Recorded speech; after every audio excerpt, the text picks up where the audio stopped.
Sun TV நேயர்கள் அனைவருக்கும் வணக்கம். இது வணக்கம் தமிழா வழங்குவோர் Poomex western briefs. Good morning Nikki. வணக்கம். சரி, வணக்கமே ஒரு டிசைனா இருக்கேன். துள்ளி துள்ளியாய் கொட்டும் மழை துளியாய். அடிக்கிற வெயில வேர்வை துளி தான் கொட்டுது, உனக்கு மழை துளி வருதா? இன்னைக்கு நம்ம ஷோல மழை துளி மட்டும் இல்ல, இடி மின்னல் சாரல் எல்லாமே அடிக்க போகுது. இசை துளிகள் வரப்போகுது. வந்துட்டாரு. எஸ். அண்ட் இவரோட பாடல் வகையிலே இவரை சொல்லணும்னா திரும்ப திரும்ப பார்த்து திரும்ப பேசணும்னு தோன்ற மாதிரி ஒரு மனிதர். அது மட்டும் இல்லைங்க, ஸ்டைலு அப்படி ஒரு ஸ்டைலு. இந்த எல்லா பாடல்களையும் கொடுத்து 90s கிட்ஸோட வாழ்க்கையை ஒரு அழகான ஒரு பூங்காவா மாத்தின ஒரு நபர். 100%. இன்னொன்னு என்ன அப்படின்னா, இந்த பாட்டெல்லாம் இவர் தான் மியூசிக் கம்போஸ் பண்ணியிருக்காரா அப்படின்றதே எனக்கு okay, is the man behind அப்படின்ற ஒரு விஷயம். ஏன்னா 90s பீரியட்லலாம் பார்த்தனா அவங்களோட பாடல்கள் ஹிட் ஆகும், ஆனா அந்த பாடல்களுக்கு பின்னாடி இருந்தவங்க யாரு அப்படிங்கிறது பெரும்பாலான பேருக்கு தெரியாம இருந்திருக்கலாம். ஆனா நம்ம இன்னைக்கு வெளிச்சத்துக்கு அவரை கொண்டு காமிக்க போறோம். நம்மளோட இசையமைப்பாளர் பரணி சார், வணக்கம். Welcome to the show. எப்படி இருக்கீங்க சார்? அது நான் ஃபர்ஸ்ட் சொன்ன மாதிரி தான், ஸ்டைலு தான், பாட்டுக்கு ஏற்ற மாதிரி ஸ்டைலா வந்திருக்கீங்க காலையிலேயே. So welcome to the show. எப்படி இருக்கீங்க? நல்லா இருக்கு மேடம். பொதுவாகவே 90ஸ்ல ஒரு படம் ஹிட் ஆகிறதுக்கு முக்கிய காரணம் பாடல்களாக தான் இருக்கும். சில படங்களே கூட ஹிட் ஆகாமல் இருந்திருக்கலாம், ஆனால் பாடல்கள் ஹிட் ஆகிருக்கும். அப்படிப்பட்ட அட்டகாசமான பாடல்கள் கொடுத்தவர் தான் நீங்கள். ஸோ உங்களோட பாடல்கள் பற்றியும் உங்கள் ஜேர்னி பற்றியும் இன்றைக்கி பேச போகிறதுல நாங்கள் ரொம்ப பெருமையாக ஃபீல் பண்ணுறோம், ரொம்ப ஹாப்பியாக ஃபீல் பண்ணுறோம். அதில் முதல்ல இப்போ கரண்ட்டில் ட்ரெண்டாக இருக்கிற அசைந்தாடும் காற்று எதிர்பார்த்தீங்களா சார்? ஏன்னா நம்ம இந்த பாட்டு போட்டது சில வருடங்கள் முன்னாடி, இப்போவும் ரீல்ஸில் இந்த பாட்டு ஹிட் ஆகிட்டுருக்கு. எப்படி ஃபீல் பண்ணுறீங்க? இல்லைப்பா, பண்ணக்குள்ளேயே அந்த சாங் நமக்கு எப்படின்னா, கம்போஸ் பண்ணக்குள்ளே திருப்பி கேட்குற மாதிரி தான் நாங்கள் அதை ஃபீல் பண்ணுவோம். ஒரு டியூன் பண்ணக்குள்ளே ஏதாச்சும் ஒரு டியூன் பண்ணோம், அது தூக்கி போட்டோம் அப்படிங்கிற மாதிரி இல்லாமல் இப்போ கம்போஸ் பண்ணுறது கூட அப்படி தான் கம்போஸ் பண்ணிகிட்ருக்கேன். அது கம்போஸ் பண்ணால் ரிட்டர்ன் கேட்கணும் அப்படின்னு நினப்பேன். அது மாதிரி தான் அசைந்தாடுங்காட்டுருக்கு. இப்போ சொன்னீங்கள்ல, நிறைய படங்கள் ஹிட் ஆகாம கூட போயிருக்கும், சில பாட்டு சூப்பர் ஹிட்டாக இருக்கும். அப்படி ஒரு சாங்கு சற்று முன் கிடைத்த தகவல் படின்னு, அந்த பாட்டு அவ்வளோ சூப்பராக இருக்கும் கேட்குறதுக்கு. நம்ம யுகபாரதி எழுதுனது. அந்த பல்லவி 2 லைன் நாம் கம்போஸ் பண்ணக்குள்ளேயே பண்ணிட்டேன். அவர் கேட்டுட்டு, அண்ணன் இதை மாற்ற முடியாது, இதை வச்சுக்குவோம், அந்த 2 லைன் மட்டும் அப்படியே வச்சுக்குவோம் அப்படின்னு சொல்லி எழுதின சாங் அந்த சாங்கு. சற்று முன் கிடைத்த தகவல் படி தொலைந்து போனது என் இதயமடி, உயிரே என் உயிரே என் உயிரே உயிர், ஊற்று பார்க்கும் விதம் புரிந்ததடி, இளமை சிறகடித்து பறந்ததடி, உயிரே என் உயிரே என் உயிரே உயிரே. அந்த சாங் பயங்கர ஹிட் ஆகிருக்கு. நிறைய பேருக்கு படமே தெரியாது, என்னையும் கேட்டிருக்காங்க. அந்த அளவுக்கு இப்போ நீங்கள் சொன்ன வார்த்தைனால அதை சொல்கிறேன். சில படங்கள் பெருசாக ஹிட் ஆகிருக்கா. சிந்தாமல் சிவராமங்கிற படம் பண்ணேன், அதில் இந்த சாங் பெரிய ஹிட்டு. அப்புறம் அசைந்தாடுங்காட்டுக்கு தான் உங்களுக்கு தெரியும் எப்போனாலும். அது பிரீத்தி அவர் அது சொன்னார், அதோட எக்ஸ்பிளனேஷன் சொன்னார். 25 இயர்ஸுக்கு பின்னாடி இருக்கிற ஒரு பாட்டு இன்னைக்குமே கோல்டனாக இருக்குது அப்படின்னா it's not a easy thing. மியூசிக்கு வயசே கிடையாதுன்னு. கரெக்ட். அதனால சார், எங்களுக்காக அந்த பாட்டோட வரிகள்.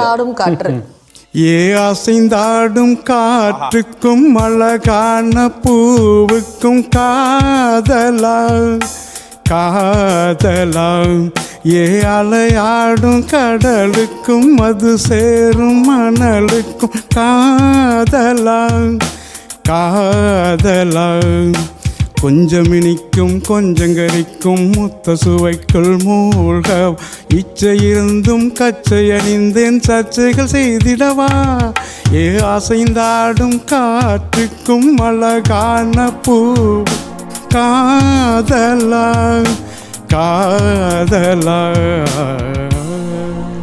ஓ மை காட் சார், கண்டிப்பா அந்த பீரியட்ல, அதாவது 90ஸ்ல லவ் பண்ணவங்களுக்குலாம் இது ஒரு நேஷனல் ஆந்தம் மாதிரி இருந்திருக்கும்ல, கேட்டுட்டே இருந்திருப்பாங்க. உண்மையே எங்க அம்மா அப்பா பயங்கரமா, இப்போ ஒரு 10 பாட்டு இருக்குன்னு வச்சுக்கோங்களேன், அவங்களுக்குள்ள இருக்கிற ஒரு கெமிஸ்ட்ரி, ஒரு பாட்டு ஒன்று இருக்கும், ஒரு 10 பாட்டு. அது எங்களுக்கெல்லாம் பார்க்கும்போது என்ன இவங்க 2 பேர் பண்ணிட்டு இருக்காங்க அப்படின்னு தான் தோணும் பசங்களுக்கு. இந்த பாட்டு அவங்களோட வந்து அந்த லிஸ்ட்ல இருக்கு. அந்த 10 பாட்டுல இந்த பாட்டும் வந்துட்டு இருக்கு. லவ் சாங் அது. ஸோ சாங்கே வந்து ஒரு பெரிய ஒரு சூப்பரான ஒரு கம்போசிஷன் சார். அதுலயும் வந்து எப்படி ஜானகி அம்மாவை பாட வைக்கணும்னு யோசிச்சிங்க? இல்லை, அது கம்போஸ் பண்ணக்குள்ளேயே அவங்கள தான் நான் யோசித்தேன். அது சிந்துபேரி ராகத்தில் கம்போஸ் பண்ணது. கம்போஸ் பண்ணக்குள்ளே அந்த பிச்சு அவங்க கரெக்டாக சூப்பராக பாடுவாங்க. ஏன்னா சில பேருக்கு சில பிச்சு நல்லா பாடலாம். ஜானகி அம்மாவுக்கு என்ன பிச்சு கொடுத்தாலும் பாடுவாங்க. நிறைய பேருக்கு வந்து இருக்கும், ஓகே இவர் தான் இந்த பாட்டோட மூலதாரமே இவர் தானா அப்படின்ற ஒரு விஷயம் ஒன்று இருக்கும். எங்களுக்குமே அதுதான் பயங்கரமா வியந்து பார்க்குற ஒரு விஷயங்களை நீங்கள் வந்துட்டு கொடுத்துருக்கீங்க. ஒரு 40 வருஷம் முன்னாடி நீங்கள் இந்த சென்னை சிட்டிக்கு உள்ளே வரும்போது அப்போ 85 ரூபாய் வச்சுக்கிட்டு அந்த 85 ரூபாவை தான் நம்பி வந்திருக்கீங்க. ஆமாம், கரெக்டாக சொல்கிறீங்க. ஆமாம் சார். அண்ட் அதை தாண்டி இன்னைக்கு வந்து ஒரு மியூசிக் டைரக்டர் ஆக மாட்டோமா, நான் வந்து ஒரு பேட்டியில் வந்து பார்த்தேன், இன்னைக்கு வரைக்குமே நான் கரெக்டாக பண்ணுறேன்னான்றது தெரியாது. ஏன் அது தெரிஞ்சுக்கிட்டு நம்ம போகிற பாக்கு போயிட்டே இருப்போம், கொடுத்துக்கிட்டே இருப்பாங்க அப்படின்ற ஒரு விஷயம். எப்படி சார் அந்த ஒரு நம்பிக்கை? இல்லை, எனக்கு இசை மேலே ஒரு பயங்கரமான ஈடுபாடு சின்ன வயசுலேருந்து. பார்த்தீங்கன்னா இப்போ ஒரு அம்மா ஒரு வேலை சொல்கிறாங்கன்னு வச்சுங்களேன், கடைக்கு போய்ட்டு வாப்பா அப்படின்னு சொன்னால் எல்லாருமே காசு நமக்கு அவங்கள்ட்ட ஒரு 10 காசு 20 காசு அந்த நேரத்தில் 50 காசு அந்த மாதிரி கேட்போம், கூலி மாதிரி கேட்போம். ஆனால் எங்கள் அம்மா பாடுவாங்க. எங்கள் அம்மா பாடுறதுனால அவங்கள ஒரு பாட்டு பாட சொல்லிட்டு அந்த வேலையை நான் செஞ்சு கொடுத்துருவேன். அப்போயும் நான் அந்த இசைக்கு தான் அடிக்டாக வந்திருக்கேன். எனக்கு நான் ஒரு ஸ்டேஜ் வந்து யோசிக்கக்குள்ளே என்னை இசை தான் அப்படி அடிமைப்படுத்தி வச்சுருக்கு அப்படின்னு நான் அதை உணர்ந்துக்கிட்டேன். வந்த அதே கான்ஃபிடென்ட்டாக இருந்து படம் பண்ணிட்டேன். எஸ், நீங்கள் ஆமாம் நிக்கி கேட்ட மாதிரி வந்து நீங்கள் ஒரு அமௌண்ட் எடுத்துகிட்டு ஊர்லேருந்து வந்தேன் அப்படின்னு சொன்னீங்க. தஞ்சாவூர்னு தெரியும், ஆனால் எக்ஸாக்டாக உங்கள் ஊரை பற்றி சொல்லுங்கள். உங்கள் ஊரில் இருந்தவர்களுக்கு இசை மேலே அப்போ ஈடுபாடு இருந்ததா? உங்களுக்கு எப்படி வந்தது? எங்கள் ஊர் வில்லேஜ் தான், அருந்தோபுரம், தஞ்சை மாவட்டத்தில் உள்ள அருந்தோபுரம் தான் எங்கள் ஊர். அங்கே வந்து படிக்கிற காலம் வரைக்கும் அங்கே படித்தேன். இசை நான் படிக்கக்குள்ளேயே ஸ்கூல்லலாம் பாடுவேன். எங்கள் ஊர் திருவிழா வந்தால் பாடுவேன். அதுக்கே பயங்கர ரொம்ப ஃபேன்ஸு கிளாப்ஸ் வாங்கியிருக்கேன். அது ஒரு போதை தான், ஒரு வகையில் அது போதை தான். ஏன்னா அந்த எல்லாம் நிறையா பேர் அதை அப்ரிஷியேட் பண்ணுறாங்களா, அதில் நமக்கு ஒரு போதை இருக்குது. அதுவும் ஒரு காரணம். நமக்கு நேச்சராகவே இசைங்கிறது நமக்கு இருக்குது. சில பேருக்கு அது நேச்சராகவே இருக்கும். அந்த மாதிரி தான் எனக்கும் அது கடவுள் கொடுத்துருக்குன்னு நினைக்கிறேன். எஸ், சில பேர் வந்து பார்த்திங்கன்னா முறைப்படி கற்றுக்கிட்டு பல வருஷமாக ட்ரெயின் பண்ணி வருவாங்க. ஆனால் சில பேருக்கு வந்து பார்த்திங்கன்னா அவங்களுக்குள்ளேயே இருக்கும். அந்த மாதிரி வந்து நம்ம இளையராஜா சாரோட சைடில் இருந்து நீங்கள் வந்து ப்ராக்டிஸ் பண்ணியிருக்கீங்க இல்லையா, அந்த எக்ஸ்பீரியன்ஸ் பற்றி சொல்லுங்கள். இல்லை, அதுதான் இப்போ ராஜா சாரே நிறைய முறை சொல்லியிருக்காருங்களே, இசைங்கிறது தானாகவே வர்றது தான். அதுக்கப்புறம் வந்து இந்த நொட்டேஷன் அதெல்லாம் இங்கே வந்து தான் தெரிஞ்சுக்கிறோம். ராஜா சார்கிட்ட இருக்க சுந்தரராஜன் தான் எனக்கு குரு மாதிரி இருந்து எல்லாமே. என்ன டவுட்டுனாலும் அவர் தான் எனக்கு சொல்லிக் கொடுப்பாரு. சில ராகம் இப்போ நான் சிந்துபேரி கம்போஸ் பண்ணுறேன்னு சொல்கிறாங்களே, இதெல்லாம் வந்து ஒரு டைமில் எனக்கு தெரியாது அது என்ன ராகம்னு. சாங் பண்ணியிருப்பேன், அது என்ன ராகம்னே தெரியாது. அதுக்கப்புறம் அதை பாடி காட்டக்குள்ள அவர் சொல்லுவார், டே இந்த ராகத்தில் நீ பண்ணியிருக்கடா அப்படின்னா. அப்புறம் வாட்ச் அப்படி தான் தெரிஞ்சுக்கிட்டேன். என்ன சொல்லுவோம்ல, தானாகவே ரிசர்ச் பண்ணுறது தான். ஏன்னா நான் எப்படி நினைப்பேன்னாக்கா, இப்போ ஆனாவனாங்கன்னு நம்ம படிக்கிறோம் தமிழ் எழுத்தை. இதை முதன்னு கண்டுபிடிச்சவன் எப்படி கண்டுபிடிச்சோமா, அவனுக்கு யார் சொல்லியிருப்பான் அப்படின்னு யோசிப்பேன். ஏதோ ஒருத்தனுக்கு அது ஸ்ட்ரைக் ஆகிருக்குல்ல, அந்த மாதிரி நான் யோசிப்பேன் மியூசிக்கு.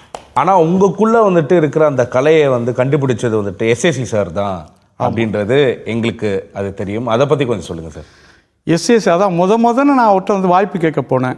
வாய்ப்பு கேட்க சாலிகிராமம் வீட்டில் போய் ஒரு 2 சாங்கு பாடி காட்டினேன். நான் 2-3 பேராக போயிருந்தோம், பாடி காட்டினேன். அவர் உடனே சோபாம்மா கூப்பிட்டாரு, சோபா இங்கே வாங்க, இந்த பையன் எப்படி பாடுது பாரு அப்படின்னாரு. அப்புறம் அம்மாவும் வந்து கேட்டாங்க. ஒரு 2 சாங்குங்க நான் பாடி காட்டினது தான் முதன்னு அவர் வந்து என்ன மியூசிக் டேரக்டராக இன்ட்ரடியூஸ் பண்ணல. ஃபஸ்ட்டு நாளைய திருப்பில் வந்து லிரிக்ஸ் பாடல் எழுதினேன். முதன்னு நாளைய திருப்பில் அந்த மாப்பிள்ளை நான் சொல்ல போகிறேன் கேட்டுக்க அப்படிங்கிற பாட்டு எழுதினேன். அதுக்கப்புறம் அவர்கிட்டே நான் இசைக்காக தான் சார் வந்திருந்தேன். அந்த நேரமெல்லாம் நான் ராஜா சார் ரெக்கார்டு தேட்டர்லேருந்து இங்கே வருவேன் போவேன், அங்கேயும் எடுபடியாக வேலை செஞ்சுக்கிட்டு இருந்தேன். வரக்குள்ளே இந்த மாதிரி இசைக்காக தான் சார் நான் வந்தது அப்படின்னு சொல்லியிருந்தேன். அப்போ ஒரு தடவை கம்போஸ் பண்ண சொன்னார். அப்போ கம்போஸ் பண்ண சாங் தான் நான் தம் அடிக்கிற ஸ்டைலை பார்த்து தனலட்சுமி விரும்பிச்சு, நான் ரம் அடிக்கிற ஸ்டைலை பார்த்து ராக்கம்மா விரும்பிச்சு அந்த பாட்டு கம்போஸ் பண்ணேன். அதை கம்போஸ் பண்ணி வச்சுருந்தோம். பெரிய நான் ஒரு படம் பண்ணக்குள்ள என்ன மியூசிக் கேட்டேன். எஸ், அந்த படத்தை பற்றி தான் சார் பேசணும். ஏன்னா வந்து எடுத்த உடனே பெரிய படம், விஜயகாந்த் சார், சூர்யா சார் எல்லாருமே இருக்காங்க, மீனா மேம் இருக்காங்க. நீங்க பாடின அந்த பாட்டுமே பயங்கர ஹிட். இப்போ வரைக்குமே வந்து நான் தம் அடிக்கிற ஸ்டைல் பாட்டு ஹிட். அண்ட் எஸ்ஏசி சார் டைரக்ஷன்ல வேற. ஸோ இந்த பட வாய்ப்பு அமைஞ்சது எப்படி இருந்தது அண்ட் அந்த படத்தை கம்போஸ் பண்ண வாய்ப்பை பற்றி சொல்லுங்கள். அதான் நான் சொன்னேன் உங்களுக்கு 3 சாங் முன்னாடி கம்போஸ் பண்ணி நான் வச்சுருந்தேன் அந்த சாங்கு. உனக்கு நேரம் வரக்குள்ளே ஆனால் விஜய் சாரை வச்சு பண்ணுறதுக்கு தான் அதை நாங்கள் ஐடியா பண்ணது. ஆனால் அந்த காலகட்டம் அமையலை அது.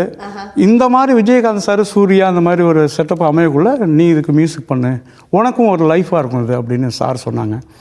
என்ன இருந்தாலும் எஸ்எஸ் தான் எனக்கு அந்த இசையில் வந்து கடவுள் அவர் தான். முதல்ல அந்த பூனைக்கு மணி கட்டுறது யாருங்கிற மாதிரி அவர் தான் எனக்கு அந்த வாழ்க்கையை உண்டாக்கி விட்டது. அவருக்கு எப்போவுமே நான் நன்றி கடன் பட்டவன் தான் எஸ்எஸ்க்கு.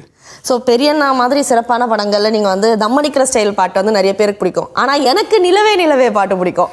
அந்த பாட்டு வந்து சூர்யா சார் வந்து டூயட் சாங். அது அவரோட பீரியட்ல, அதாவது அப்போ அவர் இன்ட்ரடியூஸ் ஆன பீரியட்ல அவருக்கு பெரிய ஹிட் பாட்டு அதுதான் இல்லையா? ஸோ அந்த பாட்டு எங்களுக்காக நிலவில் எனக்கு ரொம்ப நல்லா இருக்கும் அந்த சாங். கம்போஸ் பண்ண வாசன் எழுதுனது ரொம்ப நல்லா இருக்கும் சாங். நிலவே நிலவே சரிகம பதனி பாடு, என் கனவை திருடி பல்லவி வரியாய் போடு, உன்னை ஒவ்வொரு இரவிலும் தேடுகிறேன், நீ தேய்கின்ற நாளில் வாடுகிறேன், உன் மௌனத்தில் 1000 பாட்டு, நான் மயங்குகிறேன் அதை கேட்டு, நீ காலையில் வருவது மாலையில் மறைவது என்னடி விளையாட்டு. எத்தனை நாள் வந்து திரையில கேட்ட பாட்டை நேர்ல இன்னைக்கு கேட்டுட்டேன். எனக்கு ஒரே ஹாப்பி. எனக்கு என்னன்னா சில பேரை வந்து பேசும்போது ஓகே நீங்க பேசுங்க நான் கேட்டுக்கிட்டே இருக்கேன் அப்படின்றது தோணும். சில பேர் வந்துட்டு பாடும்போது அவங்கள பாட வச்சு அப்படியே கேட்டுக்கிட்டே இருக்கணும்னு தோணுது சார். அதே மாதிரி தான் நீங்கள் அந்த வரியில் தான் வந்துட்டு இருக்கீங்க சார். எனக்கு என்னென்னா இப்போது நிறைய இண்டிபெண்ட் மியூசிக் ஆல்பம்னு ஒன்று வருது. இன்னொன்று நிறைய மியூசிஷியன்ஸ் வந்துட்டு அவங்களே ஒரு ஓன் ஆல்பம் வந்துட்டு க்ரியேட் பண்ணி அவங்களோட யூடியூப் சேனல்லையோ இல்லைன்னா அது எப்படியாச்சும் வெளியே வந்துடுது. ஆனால் அந்த டைமில் வந்து காம்படிட்டிங் அப்படின்ற ஒரு விஷயம் பயங்கரமான ஒரு விஷயமா இருந்தது இல்லையா சார்? இப்போ நம்ம இங்க போராடி வர வேண்டியதா இருந்தது. அந்த காலத்துல எல்லாம் பார்த்தோன்னா அப்படி போராட்டமா இருக்கும்பா அப்படின்ற ஒரு விஷயம் தான். அப்ப இருக்கிற மியூசிக்கும் இப்ப இருக்கிற மியூசிக்கும் அந்த இண்டஸ்ட்ரி பத்தியும் நீங்க வந்துட்டு எப்படி சார் பாக்குறீங்க? இப்போ என் பையன் மியூசிக் டேட்டானா ஈஸியாக ஆகிடலாம். அதில் ஏன்னா இன்றைக்கி வந்து நிறைய பிளாட்ஃபார்ம் இருக்குது, அது ஈஸியாக வந்துடலாம். அன்றைய காலகட்டம் எங்களுக்கு படம் பண்ணி அது கேசட்டில் தான் ரிலீஸ் ஆகும். அந்த கேசட்டு வர ரிலீஸு எங்களுக்கு பெரிய திருவிழா. அப்போது அந்த கேசட் எல்லா கடையிலும் நாங்கள் போய் வாங்குவோம். எல்லாம் எப்படி விற்கிறாங்க, எப்படி வாங்கிட்டு போகிறாங்க, அந்த படத்தை எப்படி கேட்டு வாங்கிட்டு போகிறாங்க, அந்த மாதிரி அது ஒரு காலகட்டம், பயங்கரமான காலகட்டம். இப்போ இன்றைக்கி நிறையா வந்து எல்லாருக்குமே ஈஸியாக உள்ள நுழையலாம் அப்படிங்கிற ஒரு வாய்ப்பு கிடச்சிருச்சு. ஆனால் எங்களை மாதிரி அந்த டெடிகேட்டு இப்போ ரொம்ப குறைஞ்சிட்டுன்னு தான் நான் நினைக்கிறேன். ஓகே, இந்த மியூசிக்கில் ஒரு டெடிகேட்டாக பண்ணுவோம்ல, ஒரு நல்ல டியூன் வேணும், பக்காவாக வேணும் அப்படிங்கிறது குறைஞ்சிட்டு. ஏன்னா இன்னைக்கு வந்து கிட்டத்தட்ட குடிசை தொழில் மாதிரி தான் அப்படின்னு நான் நினைக்கிறேன் இன்றைய காலத்தில். இதை நான் யாரையும் வந்து புண்படுத்த சொல்லலை, ஓகே உண்மையாக சொல்கிறேன். இப்போ இருக்கிற இன்னைக்கு இருக்க சினிமா ஒரு டெடிகேஷனோட இருந்ததுன்னா இன்னும் அவங்களுக்கு நல்ல பாட்டு வரும், நல்ல டியூன் வரும், கேட்குறதுக்கு நல்லா இருக்கும். நிறைய பேருக்கு வந்து இசை தானே சார் நிறைய பேரை வந்து ஒரு சாந்தப்படுத்துறது. ஏன்னா இசைங்கிறது இப்போ பிறக்கிற குழந்தை அதுக்கு என்ன தெரியும்? ஒரு மதலை கொட்டினோம்னா அது அப்படியே அந்த அழுகையை நிப்பாட்டிடுது. அதுக்கு எப்படி இந்த மதலை சத்தத்தை கேட்டு அது குழந்தை நம்ம அழுகையை நிப்பாட்டணும்? அதுக்கு எப்படி யார் சொல்லி கொடுத்தா? இசைங்கிறது ஒரு நேச்சர் சார். அது நம்ம அந்த பிரபஞ்சம், அந்த கடவுள் இது நமக்கு கொடுத்துருக்கு. அதை கரெக்டாக இன்னொருத்தருக்கு நுழைய அப்போ நான் பாடக்குள்ளே நீங்கள் என்ஜாய் பண்ணுறீங்களே, அதுதான் அந்த இசையோட வெற்றியே. என்ஜாய் பண்ணாலும் அப்புறம் என்ன இருக்குதுல? Correct sir. அதுதான் இசை என்ஜாய் பண்ணுற மாதிரி. எனக்கு இப்போ ஒரு முக்கியமான கேள்வி நிக்கி. என்னம்மா? இசை வந்து எல்லாருக்கும் பிடிக்கும் சார் சொன்ன மாதிரி. பெண்களுக்கு பேசிக்காக வந்து ஒரு நல்ல இசை ஞானம் இருக்கிற ஒருத்தரை பார்த்தா ரொம்ப பிடிக்கும். ஒரு பையன் நல்லா பாடினா பெண் இம்ப்ரெஸ் ஆயிடுவாங்க, நல்லா மியூசிக் கொடுத்தானா இம்ப்ரெஸ் ஆயிடுவாங்க. உங்களுக்கு பெண்கள் ஃபேன்ஸ் அதிகம் இருந்தாங்களா சார்? அதை பற்றி தான் சொல்லுங்க. அந்த திருடி இதயத்தை பாட்டு பண்ண பாருங்க, அதில் அந்த நேரம் நிறைய லெட்டர் வந்தது எனக்கு. ஓ, லவ் லெட்டரா? லவ் லெட்டர் இல்லை, எங்கள் வீட்டில எல்லாம் பார்ப்பாங்க. பயமா வெக்கமா சார்? ரெண்டு கலந்த ஒரு எமோஷன்மா, அது நான் எப்படி சொல்லுவேன்? அது அப்படியே சொல்ல முடியாது. எல்லாமே எல்லாம் கலந்து தான், எல்லாம் கலந்து ஃபேன்ஸ் லெட்டர் நிறையா வச்சுருந்தேன். அது பெண்களுக்கு குறிப்பாக வந்து அந்த திருடிய அந்த பாட்டு வந்து அப்படி பிடிக்கும். அது அந்த ஃபஸ்ட் அந்த வயலின் பிட்டு வருதுங்களா, அதுலேயே நிறைய பேர் விழுந்துருவாங்க. சஞ்சன் சஞ்சன் சாஜன் சஞ்சன் சாஜக சாஜக சாஜக சாஜக சஞ்சன் சஞ்சன் சாஜன் சஞ்சன் சாஜக சாஜக சஞ்சன் சஞ்சன் சஞ்சன் சஞ்சன் சஞ்சன் சஞ்சன் சஞ்சன் சஞ்சன் சஞ்சன் சஞ்சன். அப்போ 40 வயலின் போட்டு ரொம்ப அது எடுக்கிறதுக்கே அவ்வளோ சந்தோஷமா இருந்தது. சாரோட பாடல்கள் எல்லாத்துலேயுமே வந்து பெண்களை வர்ணிச்சு இல்லை பெண்களை வந்து ஃபாலோ பண்ணிட்டு லவ்வை சொல்லிட்டு அந்த மாதிரி காதல் இருக்கு, அவங்கள மீட் பண்ணதுல இருந்து அந்த மாதிரி. ஏன்னா பொண்ணு ஒருத்தி சும்மா சும்மா பார்த்து சிரிச்சா சும்மா சும்மா சும்மா சும்மா வச்சு ஒரு பாட்டு எப்படி சார்? அந்த சாங் அது பயங்கரம். அந்த சாங்கு வைரல் சாங், அது வைரல் சாங்கு. அது அந்த வருஷத்தோட டாப் 10ல அந்த வருஷம் அந்த பாட்டு வந்தது. அது எப்படின்னா பாடக்குள்ளேயே அனுராக் ஸ்ரீராம அந்த திப்பு தான் பாடினது. அது பாடக்குள்ளேயே அவங்க சொல்லிட்டாங்க, இந்த ஐடியாஸ் ரொம்ப நல்லா இருக்குது சார் அப்படின்னாங்க. அந்த படத்துக்கும் அவங்க ஷூட் பண்ண விதமும் பிரபுதேவா சார், அவங்க காயத்ரி ராகரம் ரொம்ப நல்லா பண்ணியிருப்பாங்க. அந்த படத்துல எல்லா சாங்குமே நல்லாயிருக்கும். முதலாம் சந்திப்பு பெயின் லூப்பில் அது பாட்டுக்கு போயிட்டே இருக்குது. அது வந்து ஒரு ராகத்து பேஸில் கம்போஸ் பண்ணேன், அதனால் அந்த சாங் அப்படியே போயிட்டுருக்கு. நிறைய பேர் அந்த சாங்கு முதலாம் சந்திப்பில் நான் பண்ணக்குள்ள லண்டன்லேருந்து ஒருத்தர் ஃபோன் பண்ணி, இது வந்து ராஜா சார் வந்து சல நாட்டையில் பண்ணியிருக்காரு, பனிவிலும் மலர் வண்ணம் உன் பார்வை ஒரு வரம் அப்படி பண்ணியிருக்காரு. நீங்கள் அதே ராகத்தில் முதலாம் சந்திப்பில் நான் அறிமுகமானேனே, இரண்டாம் சந்திப்பில் என் இதயம் தொலைத்தேனே அப்படி அந்த பாட்டு பண்ணியிருக்கேன். ரொம்ப நல்லாயிருக்கும் அது. அதே போல் நீங்கள் கேட்ட அந்த திருடிய இதயத்தை அந்த சாங்கை வந்து நிறைய லேடிஸுங்க என்னை பாட வச்சே கேட்டிருக்காங்க. பாட வச்சே கேட்டிருக்காங்க. சார் நீங்கள் அதை பாடுங்க சார், நீங்கள் கம்போஸ் பண்ண நீங்கள் அதை பாடுங்க சார் அப்படின்னு அதை பாடியும் காட்டியிருக்கேன் அந்த சாங்கை. அப்போ லேடிஸ்க்கு பாடுங்க, இப்போ இருக்க லேடிஸும் நாங்கள் கேட்குறோம் எங்களுக்காக. இப்போ எங்கள் ஜென்ஸுக்கு பாடுங்க சார் அப்படின்னு சொல்லிட்டு. திருடிய இதயத்தை திருப்பி கொடுத்து விடு காதலா என் காதலா என் காதலா, வருடிய காற்றுக்கு வார்த்தை சொல்லி விடு காதலா என் காதலா என் காதலா. சார் நிறைய பேர் பயங்கரமான ஒரு அர்த்தம்லாம் வந்து அதுல இருக்கும் இல்லையா சார்? அதான் நான் முத்துக்குமார் சார் சொன்ன மாதிரி பாராட்டினாரு அந்த சாங்க்கு, பாராட்டினாங்க. எப்படி சார் அந்த லிரிக்கல் வேர்ட்ஸும் சரி எப்படி சார் அமையுது?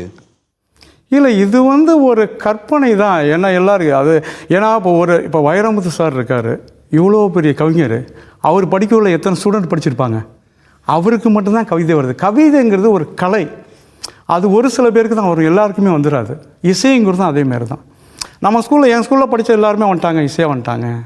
அதுபோல் அது நேச்சர், அந்த பிரபஞ்சம், அந்த கடவுள் அது வந்து ஃபீட் பண்ணி அனுப்புறது.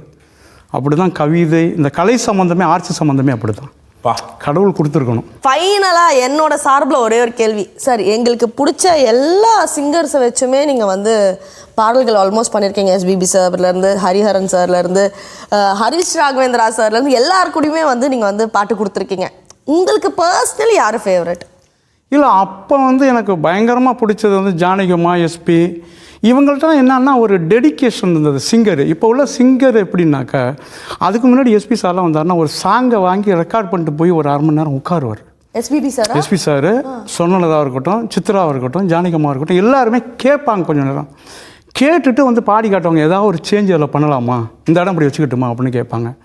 இப்போ என்னன்னா, இப்போ உள்ள சிங்கர் இப்போயும் வச்சு எடுத்துக்கிட்டு இருக்கேன். ஒரு லைன் பாடிட்டு 2வது லைன் பாடுறோம், 2வது லைன் பஞ்ச் பண்ணுறோம். இந்த போன முறை பானத்துக்கும் இந்த முறை பானத்துக்கும் வேரி ஆகி போயிடும், அந்த ஃபீல் கிடைக்காது, கனெக்ட் கிடைக்காது. அதனால தான் நிறைய மெலோடிஸ் இப்போ நிற்கிறது இல்லை. ஒரு ஃபுல் சரணம் பாடினா தான் ஒரு ஃபீல் கிடைக்கும். அதை இவங்க மீண்டும் ட்ரை பண்ணலாம் அப்படின்னு என்னோட எல்லா சிங்கருமே அது பண்ணலாம் அப்படின்னு எனக்கு தோணுது. சரி சார், எல்லாருக்காகவும் பாட்டு போட்டிருக்கீங்க, எல்லாருக்குமே வந்து சந்தோஷத்தை கொடுத்துருக்கீங்க. இப்போ இந்த நிகழ்ச்சி உங்க வீட்டில் இருக்கவங்க பார்ப்பாங்கல்ல, ஃபைனல் சாங் உங்க வீட்டம்மாக்கு ஒரு பாட்டு பாடிட்டு டெடிகேட் பண்ணிட்டீங்கன்னா இதுல இருந்து தெரிஞ்சிடும் நீங்க ஒரு ரொமான்டிக் பர்சனா இல்லையா அப்படின்னு. ஒரு ரொமான்டிக்கான ஒரு பாட்டு தான் சார் பாடணும். இல்ல அது அவர் சூஸ் பண்ணட்டும், எல்லா பாட்டும் அப்படிதானே பாடி ஆகணும். முதலாம் சந்திப்பில் நான் அறிமுகமானேனே, இரண்டாம் சந்திப்பில் என் இதயம் தொலைத்தேனே, மூன்றாம் சந்திப்பில் முகத்தை மறைத்தேன், நான்காம் சந்திப்பில் நகத்தை கடித்தேன், காதல் வந்தது காதல் வந்தது காதல் வந்ததடி அடி, காதல் வந்தது காதல் வந்தது காதல் வந்ததடி. பிரம்மாண்டம் பிரம்மாண்டம் அற்புதம். Thank you so much for your time sir. ஒரே ஒரு வேண்டுகோள், மீண்டும் நிறைய படங்களுக்கு இசையமைக்க வாங்க, உங்களுக்காக நாங்கள் காத்துட்டு இருக்கோம். கண்டிப்பாக மக்கள் சார்பாக இந்த வேண்டுகோளை வச்சுட்டு நிறைவு பண்ணுறோம். உடனே இந்த நிகழ்ச்சியில் என்னை கூப்பிட்டு என்னோட பாடல்களை என்னோடய விருப்பத்தை என்னோடய லட்சியத்தை எல்லாத்தையுமே மக்களுக்கு தெரிவிச்சிட்டிங்க.